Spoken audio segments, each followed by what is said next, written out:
Okay, so are you ready for the story? All right, here we go. Okay. Sylvester Duncan lived with his mother and father at Acorn Road in Oatsdale. One of his hobbies was collecting pebbles of unusual shape and color. Turn the page. On a rainy Saturday during vacation, he found a quite extraordinary one. It was flaming red, shiny, and perfectly round, like a marble. As he was studying this remarkable pebble, he began to shiver, probably from excitement, and the rain felt cold on his back. "I wish it would stop raining," he said. To his great surprise, the rain stopped. It didn't stop gradually as rains usually do. It ceased. The drops vanished on the way down, the clouds disappeared, everything was dry, and the sun was shining as if rain had never existed. Mis amores, turn to your learning coach. What do you think the word ceased means? Turn the page. In all his young life, Sylvester had never had a wish gratified so quickly. It struck him that magic must be at work, and he guessed that the magic must be in the remarkable-looking red pebble, where indeed it was. To make a test, he put the pebble on the ground and said, "I wish it would rain again." Nothing happened. But when he said the same thing holding the pebble in his hoof, the sky turned black, there was lightning and a clap of thunder, and the rain came shooting down. "What a lucky day this is," thought Sylvester. "From now on, I can have anything I want. My father and mother can have anything they want. My relatives, my friends, and anybody at all can have everything anybody wants." Sylvester is so kind. He wished the sunshine back in the sky, and he wished a wart on his left hind fetlock would disappear, and it did. And he started home, eager to amaze his father and mother with his magic pebble. He could hardly wait to see their faces. Maybe they wouldn't even believe him at first. Turn the page.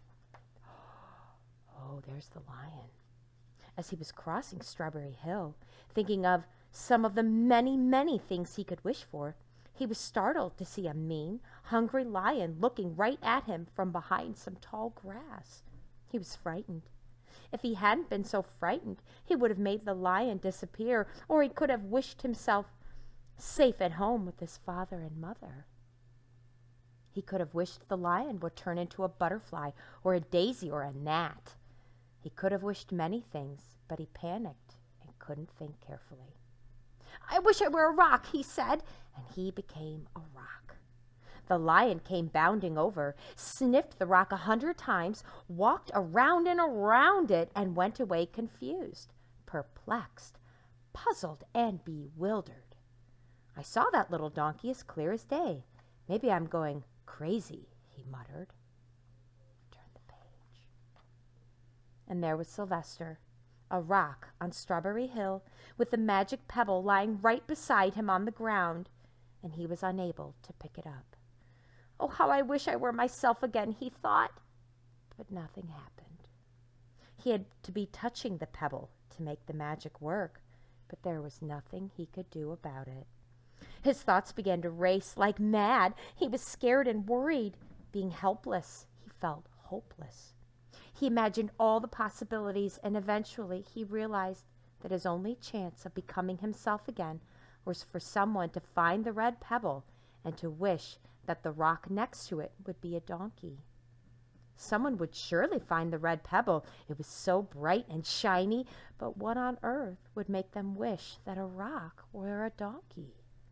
The chance was 1 in a billion at best. Sylvester fell asleep. What else could he do? Night came with many stars. Turn the page. Meanwhile, back at home, Mr. and Mrs. Duncan paced the floor, frantic with worry. Sylvester had never come home later than dinner time. Where could he be? They stayed up all night wondering what had happened, expecting that Sylvester would surely turn up by morning. But he didn't, of course. Mrs. Duncan cried a lot, and Mr. Duncan did his best to soothe her. Both longed to have their dear son with them. I will never scold Sylvester again as long as I live, said Mrs. Duncan, no matter what he does. At dawn, they went about inquiring of all the neighbors. Turn the page. They talked to all the children, the puppies, kittens, the colts, the piglets. No one had seen Sylvester since the day before yesterday. They went to the police. The police could not find their child. Turn the page. All of the dogs in Oatsdale went searching for him. They sniffed behind every rock and tree and blade of grass, into every nook and gully of the neighborhood and beyond, but found not a scent of him. They sniffed the rock on Strawberry Hill, but it smelled like a rock. It didn't smell like Sylvester. Turn the page. After a month of searching the same places over and over again and inquiring of the same animals over and over again, Mr. and Mrs. Duncan no longer knew what to do. They concluded that something dreadful must have happened and that they would probably never see their son again, though all the time he was less than a mile away. Friends, turn to your learning coach. What do you think the word inquiring means? They inquired all the animals. And what about the word dreadful? Something dreadful must have happened. Okay. They tried their best to be happy, to go about their usual ways, but their usual ways included Sylvester, and they were always reminded of him. They were miserable. Life had no meaning for them anymore. Turn the page. Night followed day, and day followed night, over and over again. Sylvester on the hill woke up less and less often. When he was awake, he was only hopeless and unhappy. He felt he would be a rock forever, and he tried to get used to it. He went into an endless sleep. The days grew colder. Fall came with the leaves changing color, and then the leaves fell and the grass bent to the ground. Turn the page. Then it was winter. The winds blew this way and that. It snowed. Mostly the animals stayed indoors, living on the food they had stored up. One day a wolf sat on the rock. That was Sylvester, and howled because he was hungry. Turn the page. Then the snows melted. The earth warmed up in the spring sun, and things budded. Leaves were on the trees again. Flowers showed their young faces. Turn the page. One day in May, Mr. Duncan insisted that his wife go with him on a picnic. Let's cheer up, he said. Let us try to live again and be happy, even though Sylvester, our angel, is no longer with us. They went to Strawberry Hill. Can you predict what might happen? Mrs. Duncan sat down on the rock. The warmth of his own mother sitting on him woke Sylvester up from his deep winter sleep. How he wanted to shout, "Mother, Father, it's me, Sylvester, I'm right here." But he couldn't talk. He had no voice. He was stone dumb. Do you predict? What do you think is going to happen? Predict what will happen. Turn the page. Remember, we did our picture walk. Mr. Duncan walked aimlessly about while Mrs. Duncan set out the picnic food on the rock. Alfalfa sandwiches, pickled oats, sassafras salad, and Timothy compote. I'm not sure if I pronounced that right, but I think it's some sort of jam or spread. Suddenly, Mr. Duncan saw the red pebble. What a fantastic pebble, he exclaimed. Sylvester would have loved it for his collection. He put the pebble on the rock. Oh, mis amores, I bet you can predict what might happen. Let's see. They sat down to eat. Sylvester was now as wide awake as a donkey that was a rock could possibly be. Mrs. Duncan felt some mysterious excitement.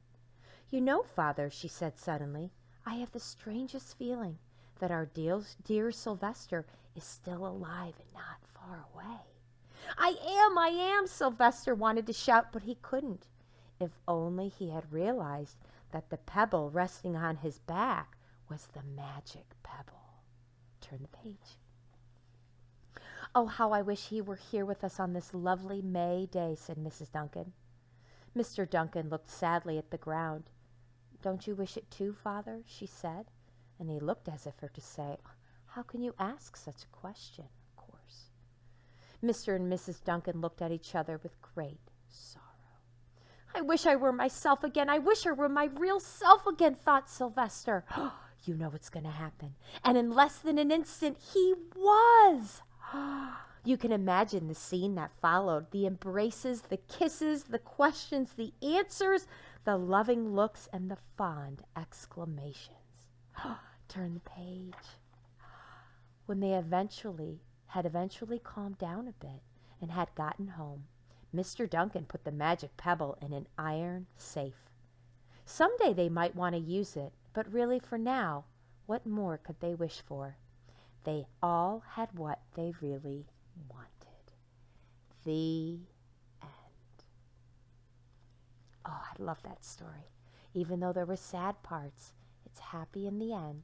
And even though not all stories end that way, I want you to think about the problem. What was Sylvester's problem? And what was the solution? My loves, I also want you to think about what was the setting of this story. There were a couple different ones. Think about Strawberry Hill and think about who was the main character. He's in the title. And who were some of the other characters. I love you so much. Yo te amo, and I'll see you real soon. Hasta luego.